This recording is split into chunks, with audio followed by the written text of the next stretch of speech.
Okay, welcome to the OG Sports Podcast with Roger Ingalls and Michelle Gatchell.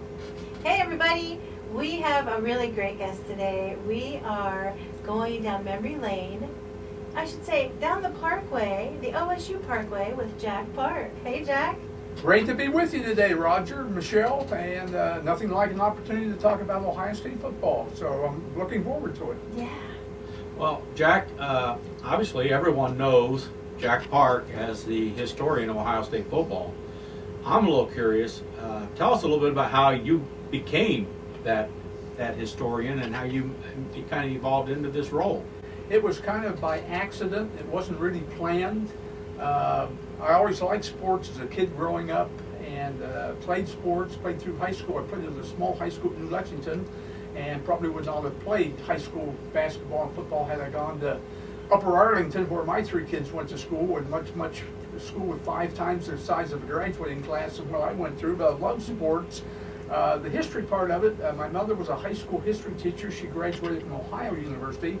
And my dad graduated from Ohio State University, and he actually had played in the marching band there and was just a huge football fan. So as a kid growing up, it was just kind of within the family that we loved sports, and I got really hooked on it. In fact, I remember one time, I think I was in about the 8th grade, and my mother said after dinner one night, let's have just a little bit of talk. She said, you seem to be doing okay in school with your grades and everything, but all you seem to want to do is play sports and talk about sports. And she says, I hope you'll find in life that there will be other things other than sports in your life and everything. So that's kind of how I got started. I went to undergraduate school at Ohio State. Huge football fan there, was very active in the interfraternity system and played intramural sports at Ohio State. Then I went to the University of Pittsburgh and got an MBA there. And my whole focus was to basically have a business career.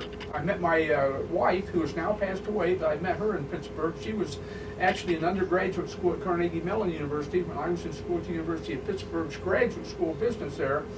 And then I joined Westinghouse after finishing at Pitt. And lo and behold, 2 years later, the Westinghouse Electric Corporation transferred me to Columbus, Ohio. And at that time, you may remember, Westinghouse had a huge manufacturing plant on the west side. And so that's actually how I got to Columbus. And then obviously became more involved in Ohio State football and just loved going to the games and everything.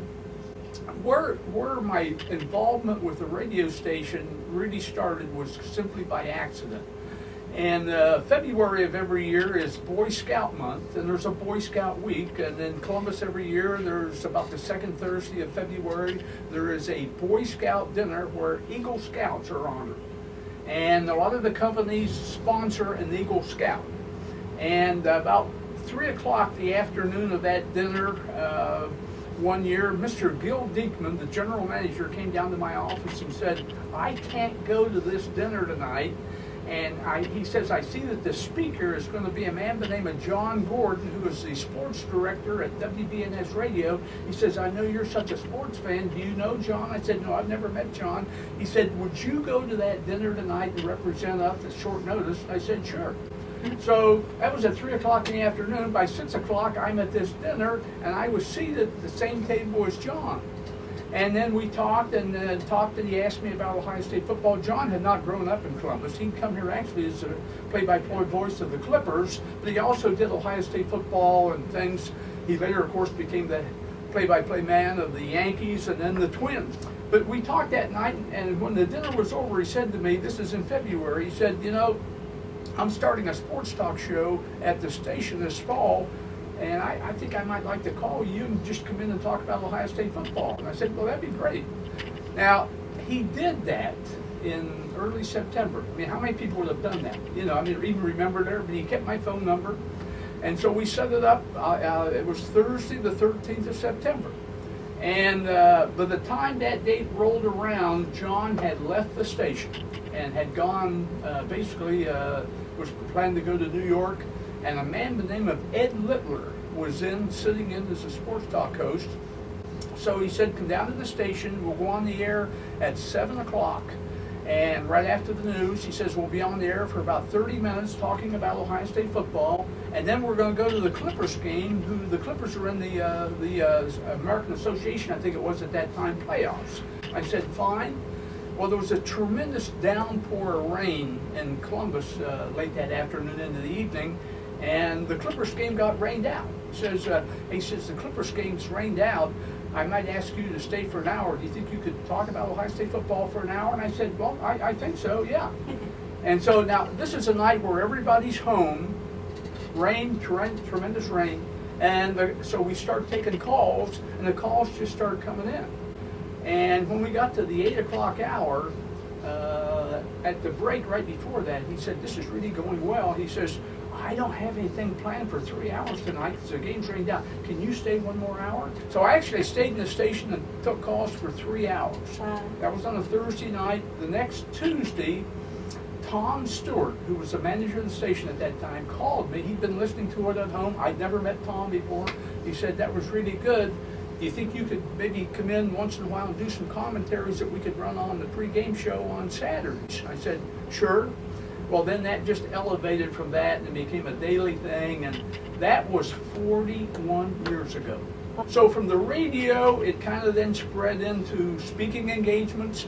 People would hear me on the radio. They said, hey, could you come out and speak to our Rotary Club, our Kiwanis Club? In the meantime, I had decided to leave the corporate life and form my own consulting business.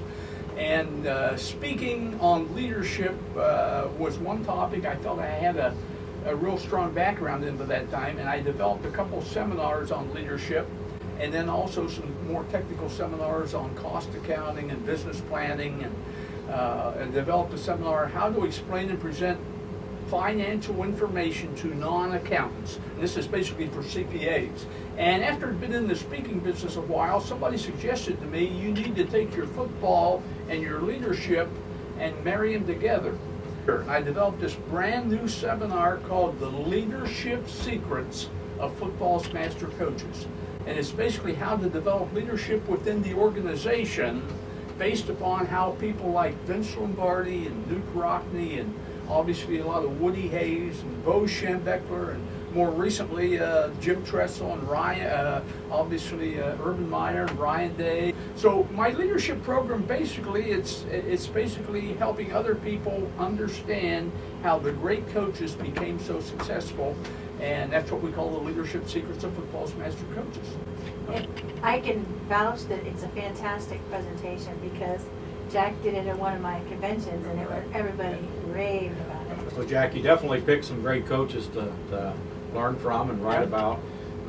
Obviously, success in coaching is a result of developing great leaders out on the field and or on the courts and on the diamonds, and those guys were masters of it. Still are today. I mean, a lot of their disciples. Ryan Day is a good example. Yes. Urban and all the people who played under those other coaches that are still out coaching and mentoring and teaching other coaches. Jim Tressel came up under Earl Bruce, and so did Urban Meyer for that matter. I mean, isn't that something when you think that two of Urban's assistant coaches and graduate assistant coaches became Jim Tressel and Urban Meyer, who had two of the greatest errors that almost any school could ever have in a head coach, really. So the mentoring is really important. Yeah, I got to see Earl Bruce up front when I was graduate assistant coaching down at Ohio State.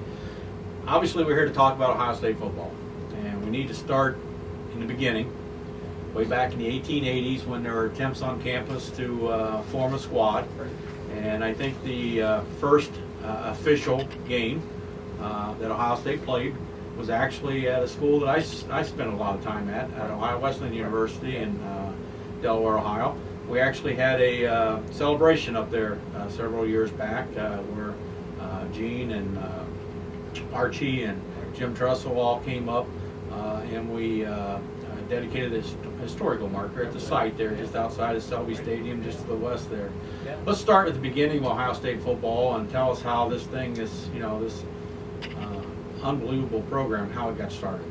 Well, it started, basically the first team was formed in 1890, Roger, as you mentioned there, and it probably, I think, could be best described as evolved from years before that. Students, when the classes were over, and a lot of them stayed on campus, particularly at what was known as the Old North Dorm.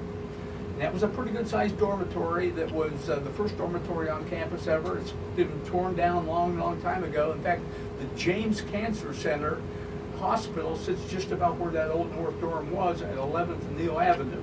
But there was a big athletic field out in front of it, and a lot of green grass at that time. And then after school, kids would get together and they'd make up games. And they didn't really have footballs. Then they had to take maybe a sack and fill it with cloths and so forth, and made up their own rules and had different types of games. They played a lot of baseball there. At the same time, other schools in other parts of the country, particularly in the East, were already playing football, a formalized type of football. As a comparison, Ohio State's first team is in 1890. The big rival was Michigan. Michigan actually played its first season of organized football in 1879, 11 years before Ohio State. Notre Dame in 1887, 3 years before Ohio State. Penn State in 1887, Pitt in 1889, Southern Cal in 1888, and Alabama then in 1892. It's just some examples of some of the big-time football programs. So Ohio State, it took a while to get started. That interesting, as you mentioned, Roger, that Ohio State game was also Ohio Wesleyan's first game.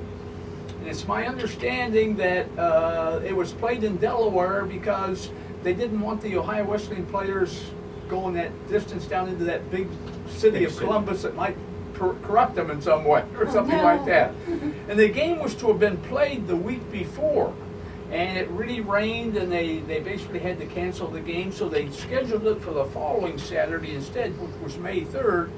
Denison, Ohio Wesleyan already had a baseball game scheduled that day with Denison, and that was in the afternoon. They play on the same field, so if you're going to play the football game, instead of playing in the afternoon as we had originally planned, you're going to have to play it in the morning. So that's why the game, as I understand it, was started at 9:30 in the morning. The Ohio State players left Columbus around 6 o'clock that afternoon, and I've been told that they had one football, and sometimes that football would get basically bounced around and kicked over into Delaware Run, the creek on the north side of the Ohio Wesleyan campus. Then the game would have to be stopped until somebody went into the creek and fished out the football and probably dried it off a little bit, and then they could continue. But Ohio State won that game 20-14, and that was in the springtime again, May 3rd. The Buckeyes didn't play any more that year until the fall. They played 3 games in November. They lost all 3 of them. In fact, the first home game Ohio State ever played was against Worcester College, and they lost that game by a score of 64-0. That was played down, if people are familiar with the city of Columbus, it was played down in German Village, where there's a giant Eagle supermarket that sits pretty close to where that was there at that time in German Village. They lost at Denison 14-0, and they lost a Thanksgiving Day game to Kenyon 18-10. Wow. So I'm just going to go back to the beginning. Something that you mentioned that we didn't say. How long did it take for people to travel from there to here? Like, what was this kind of travel that was so huge? Well, back in those days, a lot of them came up on horse and buggy, and it took them several hours to get up there. And I would imagine dirt roads too, as best you know. And all the accounts of the day was that everybody was out dressed in their Sunday best watching the game, and Delaware Run still runs along the north side of campus there, and still on wet and rainy spring days still overflows. In fact, I think we had a large flooding in Delaware this spring that we worked on some fundraising for some of the businesses. So it's still an issue, and that was quite an adventure. And in that first home game that you talked about, Jack, was just outside of German Village. So it really wasn't on campus. No. And they lost that game 64-0, which was quite a difference from the Ohio State teams that we saw today. Well, we're going to take a quick break, and then we'll be back, and we'll follow up with what happens after that 1890 season.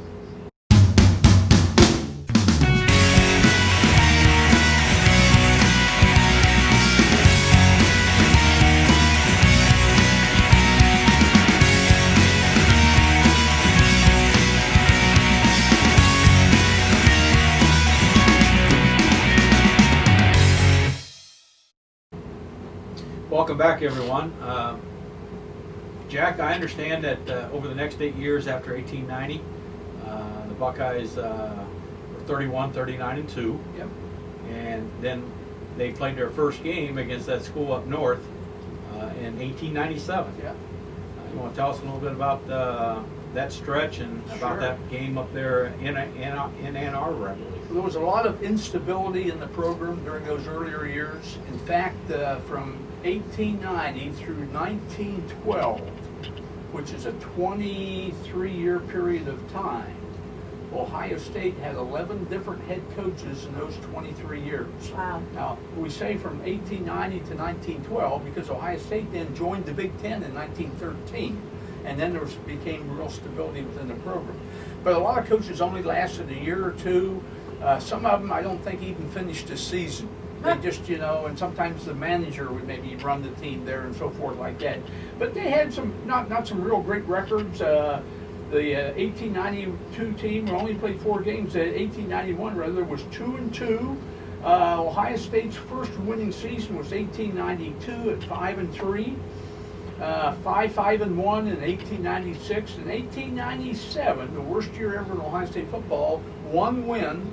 A coach by the name of David Edwards. That was his first and only year, and I'm not sure that he finished the year. I've read some things that maybe he didn't even finish the season. But the Ohio State team was 1-7-1. And the 1 win came against Ohio Medical College, which was 6-0. Ohio Medical College later became pretty much what is now today Ohio State School of Medicine. It was kind of brought into the university. There was a tie game with Otterbein, and then a lot of losses. They were outscored that season 168-18. In other words, an Ohio State football team went an entire season and scored 18 points. And then they came back with 3-5 the next year. 1899 was the first really, really good season.